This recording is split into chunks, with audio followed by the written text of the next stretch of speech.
Hello everyone, I'm Brian. Today I'm reacting to Let's Understand Nationalism, Acharya Prashant with IRMA 2023.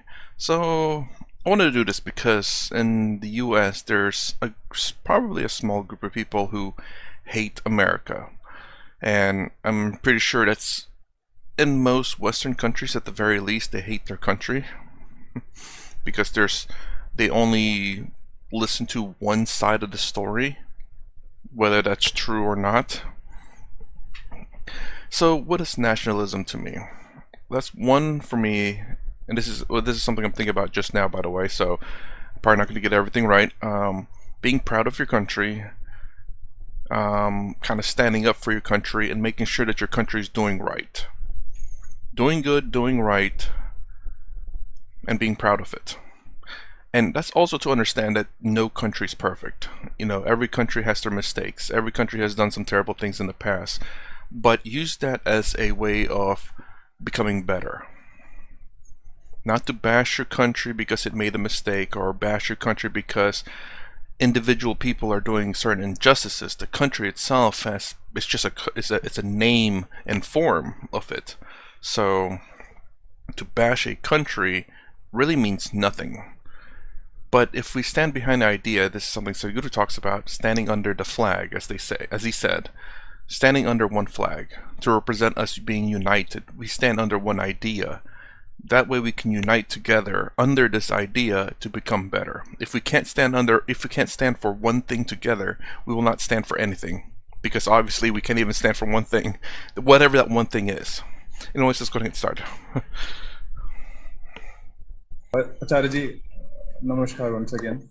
So, we the student of IRMA is organizing an event Parichintan. And the idea is basic that we want to make the school going students aware of our freedom fighters, because we feel that they are going away from them.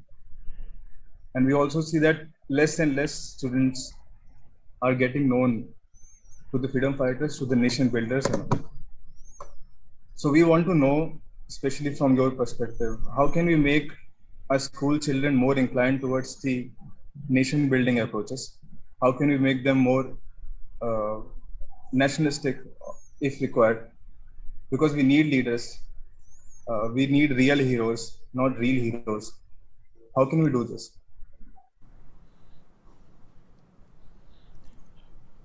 See, first of all, the very meaning of nation and nationalism needs to be clarified.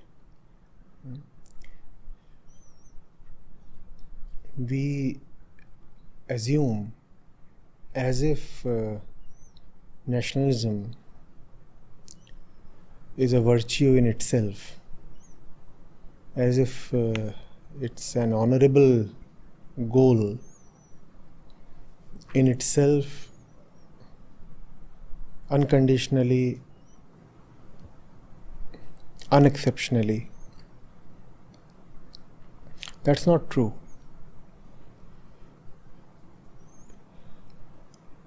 A lot of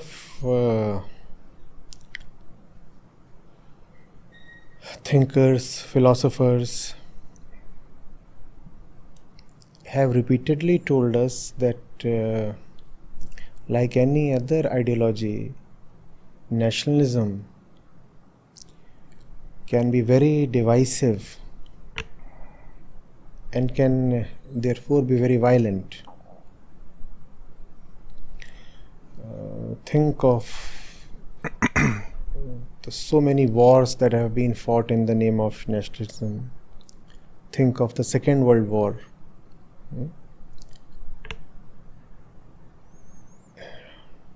Closer home, Rabindranath Tagore was one very powerful opponent of nationalism, because he had seen the horrors that blind ideology brings along with it. That 100%, no matter what, blind ideology is absolutely terrible. It doesn't matter what it is. if you just blindly believe or follow something so strongly, and that's I guess another thing, not only blind ideology but strongly believe in it, like extremism, no matter what it is, it's going to be bad. So, a nation is a group of people brought together, sharing something in common. Now, what is it that they share in common? What is it that binds them together? That has to be investigated first of all.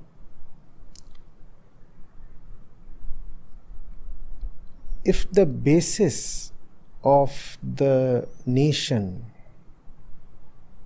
is race or ethnicity or And that's another thing in America, is race and ethnicity. It's such a big deal here because no one would drop it.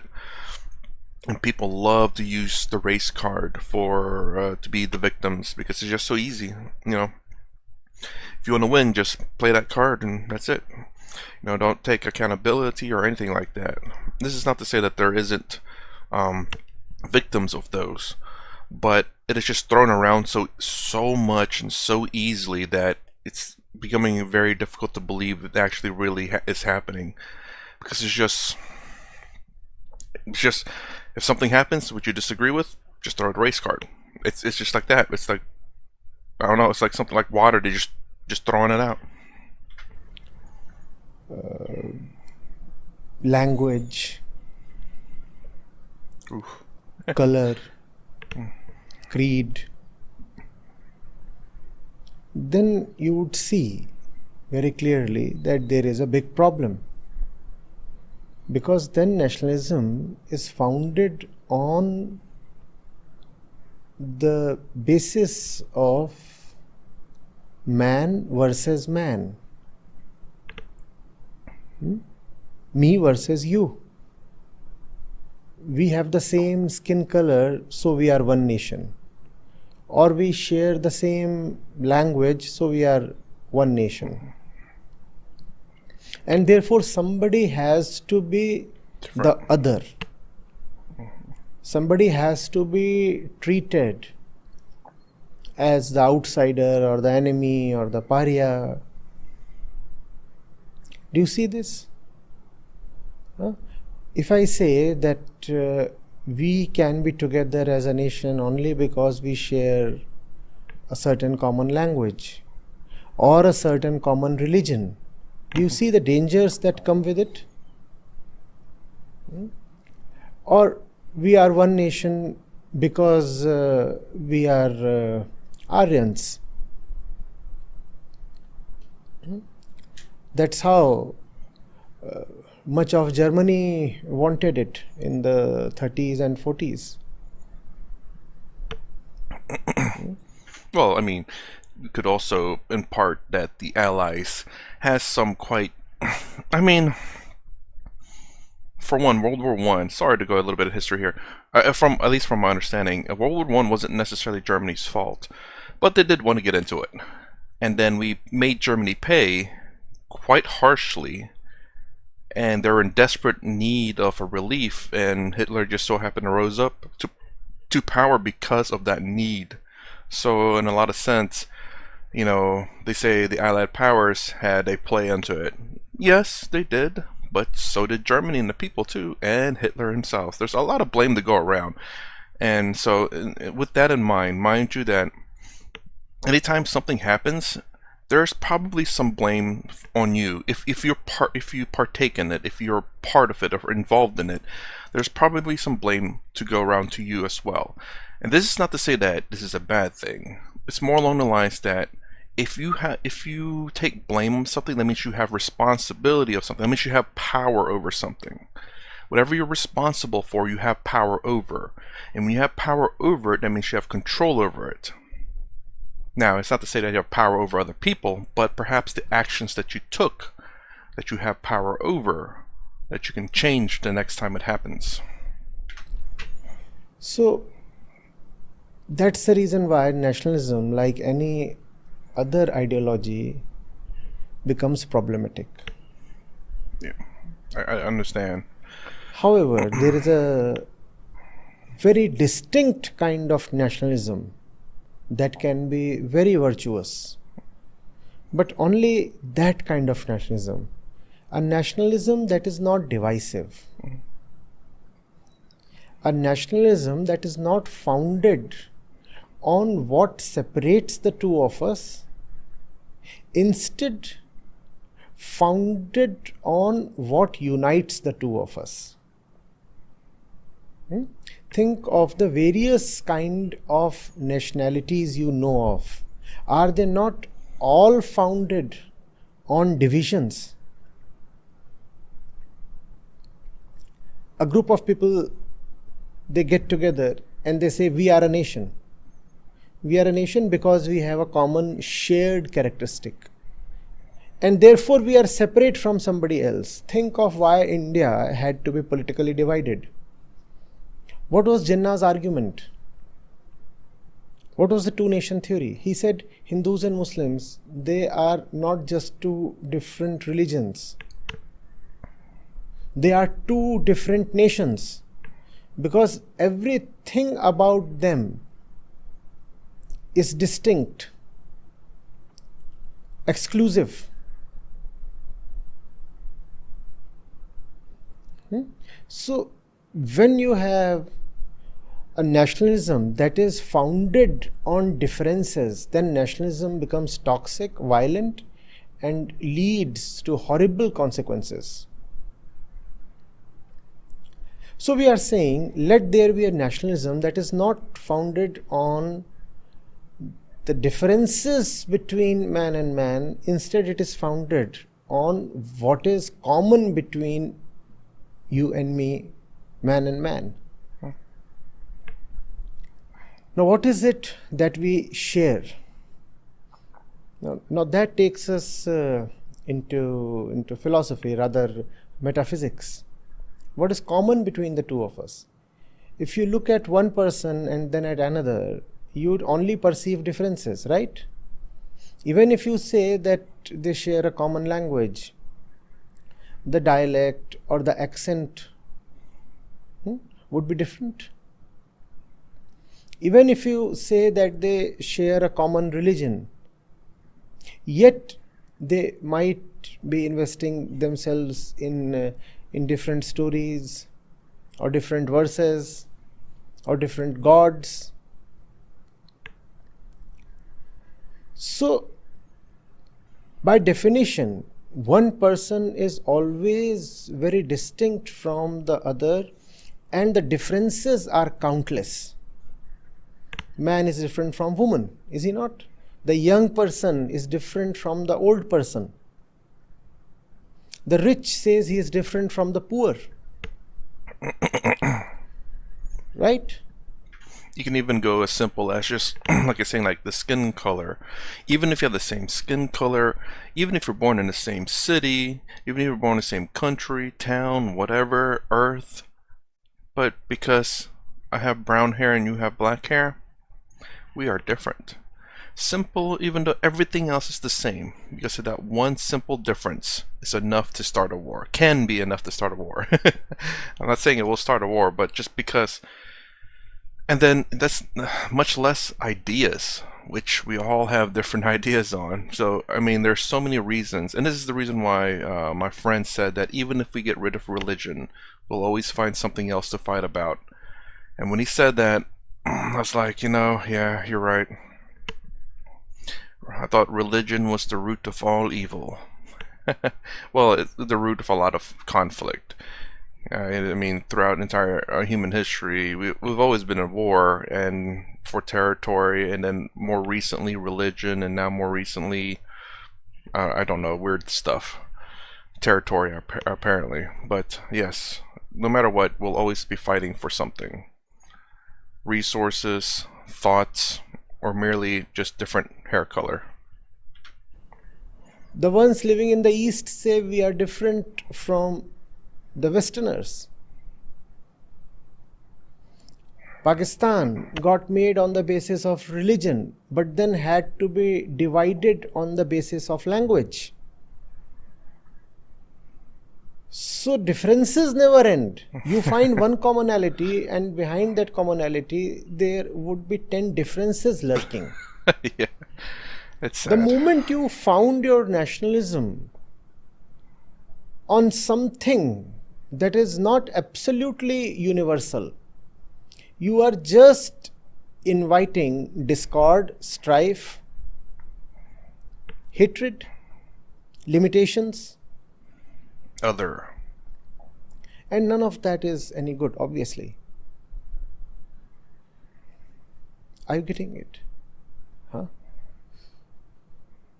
So, the Germans say we are one people, the French say we are another people.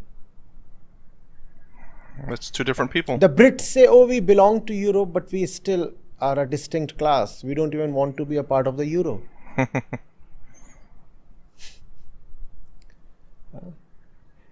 Why do we do that? Because the ego thrives only in differences.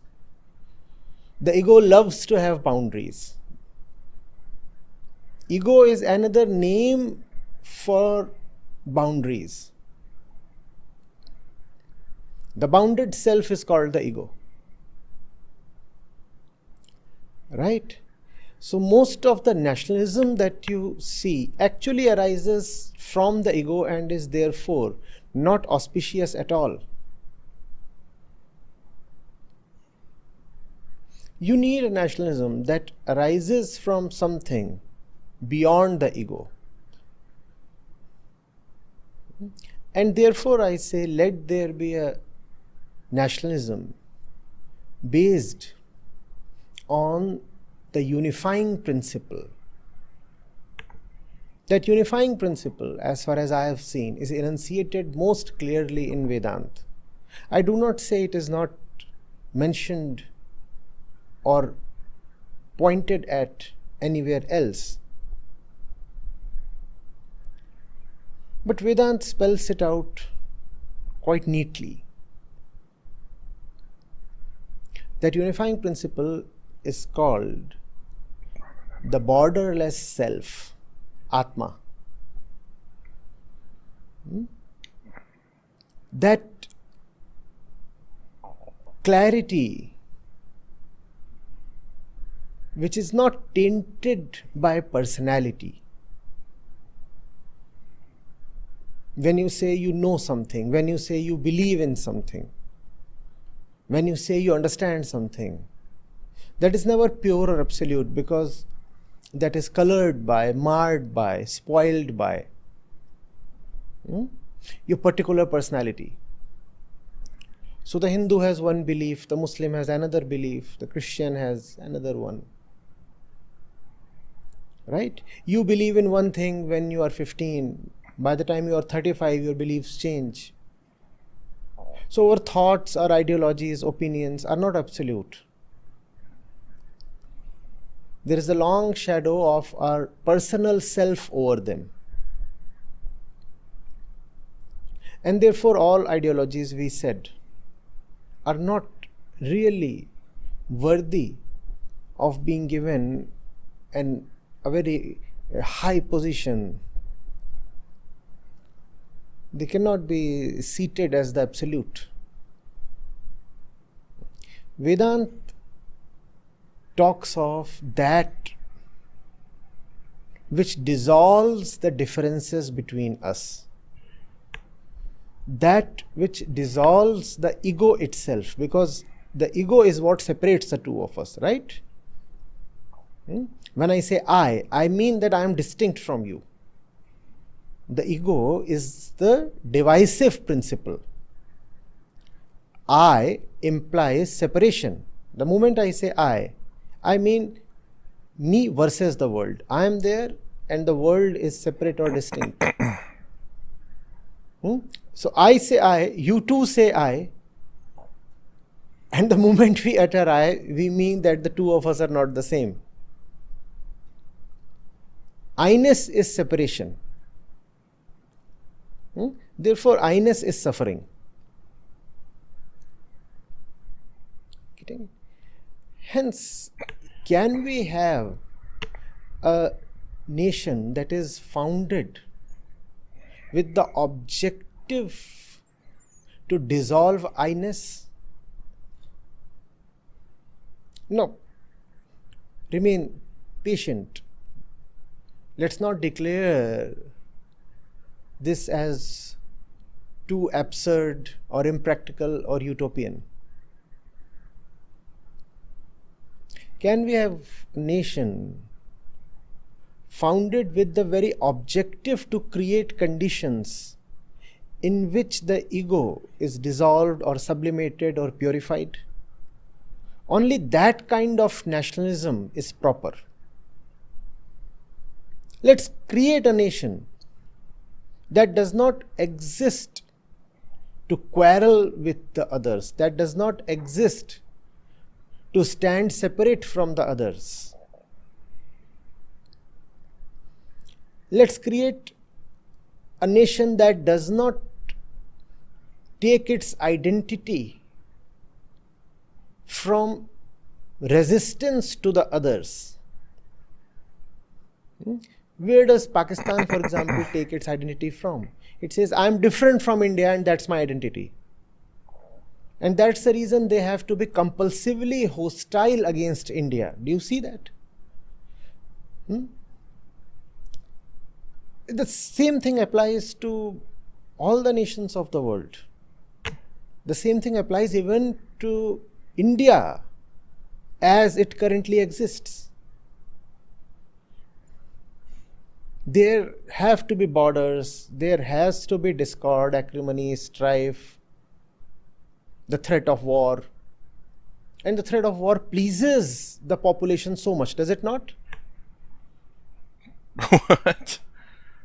In fact, nationalism would lose its charm and romance if there were no wars. Wars consolidate the feeling of nationalism, do they not? I would say no, but I do understand what he's saying. Perhaps I understand some portion of what he's saying. There's the good nationalism, then there's the bad nationalism. The bad nationalism being World War II Germany, where they believe a very specific people, whereas the good nationalism, where it's just, United States doing the best it can, making sure its people is fine, and then also, of course, welcoming other people who wants to be citizens. There's, last time I remember, it's like 1 million people that's coming into America becoming citizens, or 1 million legal immigrants coming to America every year or so. So nationalism, just taking pride into your country, doing good to your citizens, trying to be fair as much as possible. I mean, realistic things, obviously there's going to be injustice and everything, but the idea behind nationalism is to be good, a good country, not necessarily, pushing, making it sound like the U.S. is like, or just the country's a bully, like pushing other countries, but not showing threatening powers unless necessary. Again, like World War II, not being involved in wars necessarily. But when wars happen, we kind of have to take stage and to kind of protect in a lot of sense. Because if we don't take stage and another country continues to push and take territory, eventually they become big, and it'll end up being other people's problems, and eventually your problem. Excuse me. So yeah, when a country becomes too big, it can end up being other people's problems and eventually your problem. So if you don't, stop the bad things from happening soon, it will eventually come to you later. Your inactions may force your actions, perhaps. But anyways, again, when I think, my mentality in terms of nationalism is the good aspect of it, not the bad. So he's talking about the bad one here, and I agree. When an enemy attacks you, you feel so much more of a national identity, right? No, none of that is good. Obviously not good. So the basis of nationalism has to be an inward approach that takes care of the ego. The constitution must say that the state exists to uplift its citizens internally. Obviously, internal upliftment would require conducive external conditions. To that extent, the physical world has to be taken care of. You cannot say you want to address somebody's ego problem without taking care of his or her environment. You'll have to take care of education, health, media. You'll have to protect the genuine interests of the various groups of citizens as they exist, no? And then you will say, ultimately, everything has to boil down to the pure self. Yes, there is the legislature, there is the executive, there is the judiciary. All these would function. There is the media, there are the laws and the sub-laws, there are the various houses of the parliament. There is a federal structure, all that is there. But the purpose of all that has to be the inner freedom of the individual. That's the proper nation, in which everything functions with the purpose of liberating the individual. Now, is that not a worthy goal? Should not the nation be founded on that basis?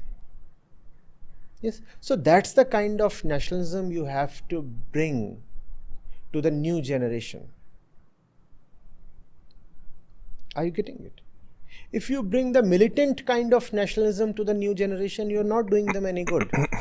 Yeah, I was gonna say, with the name of freedom fighters, it's a bit odd, I guess you could say. I guess the word kind of with fighters is associated with literal fighting, but it could also just mean like, you know, not necessarily physical fighting or, you know, anything physical necessarily, but fighting for freedom. When you talk of freedom fighters, you must talk of those who strove for political freedom. Equally, you have to talk of those who strove for inner freedom. Otherwise, it becomes just a case of one people fighting the other people out of hatred, resistance, and otherness. And that leads to a lot of falseness, artificiality.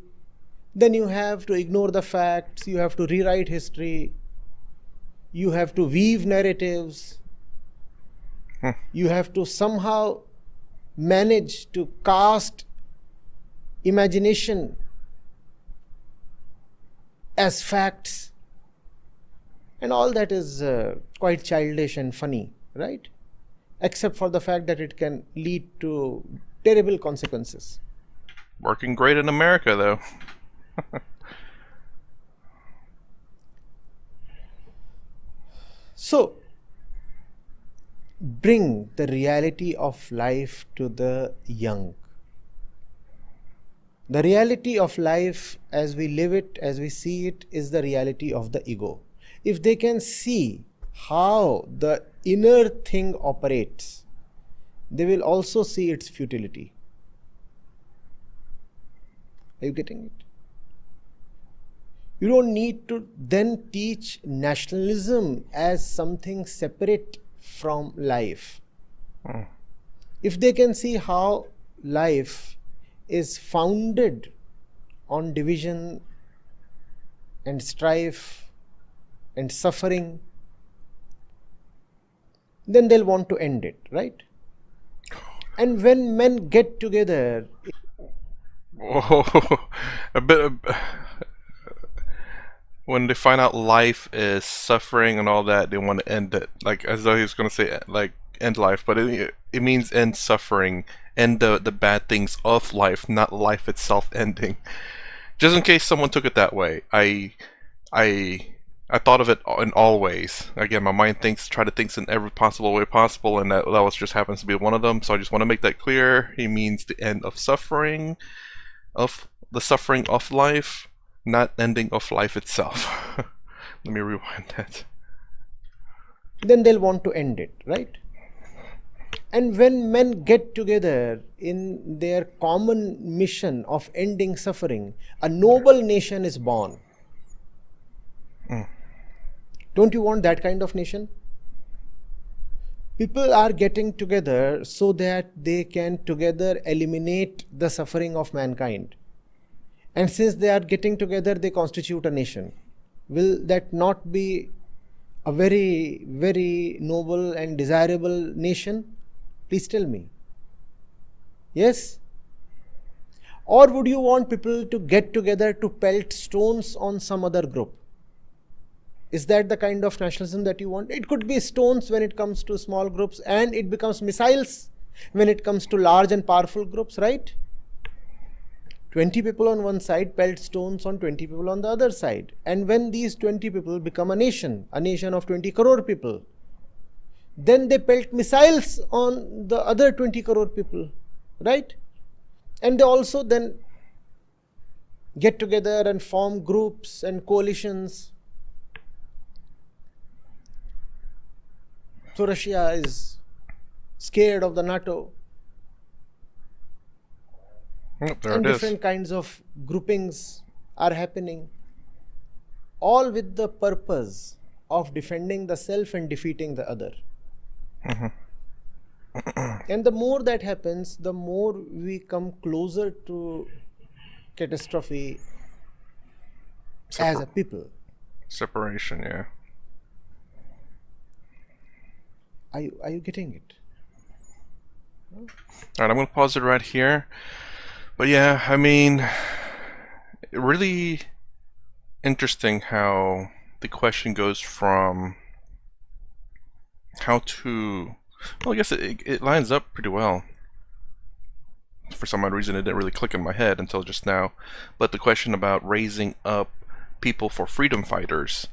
But the reality is we shouldn't be raising up to fight the other, but more along the lines of a way of unifying the groups.